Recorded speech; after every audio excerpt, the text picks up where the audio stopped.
Born in Belfast, Ireland in 1863, C.S. Lewis is considered one of the intellectual giants of the 20th century, as well as a prolific writer of children's fantasy.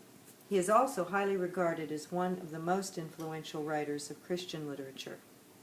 Known to his family and friends as Jack, a nickname he coined for himself when he was 4 years old, after the neighborhood dog Jaxie had died, Lewis was yet to experience an even greater tragedy. His mother, a devout Christian, died of cancer when he was only 9.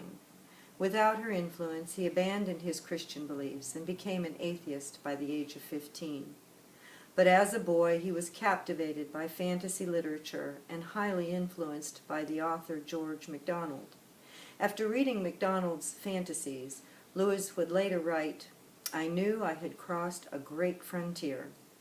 His love of Beatrix Potter's works inspired him, along with his elder brother Warren, to create a fantasy land inhabited by animals known as Boxen, where they had high adventures. He received a scholarship to attend Oxford University in 1916, and he returned later as a wounded war veteran, where he graduated with such high honors that he was appointed Fellow and Tutor in English Literature in 1925. He remained at Oxford for the next 29 years as professor of medieval and Renaissance literature. 1931 marked a turning point in Lewis's life. During his years at Oxford, Lewis befriended fellow professor J.R.R. Tolkien, well known for his fantasy literature that began with a hobbit named Bilbo Baggins and matured into the Lord of the Rings trilogy. They teamed with a group of scholars, including noted authors Hugo Dyson, Owen Barfield, and Charles Williams, to form a literary discussion group known as the Inklings that would ritually meet at the famous Oxford haunt, the Eagle and Child Pub. It was in 1931, due primarily to his association with the devout Catholic Tolkien, as well as the writings of G.K. Chesterton, that Lewis renewed his belief in God and set about delivering lectures by radio, as well as penning a number of Christian apologetics that would later become one of his most celebrated works, Mere Christianity. Lewis would go on to write many books that were published between 1933 and 1945, including The Problem with Pain, which addressed the universal question of why God allows innocent suffering. And he followed that with weekly installments of the Screwtape Letters that he wrote for The Guardian, which were published as a book in 1942. And Lewis also began a serial called The Great Divorce, in answer to William Blake's The Marriage of Heaven and Hell, which was published as a book in 1945. And between 1938 and 1944, Lewis wrote another trilogy, much lesser known, but still well read today, beginning with Out of the Silent Planet and followed by Perelandra and That Hideous Strength.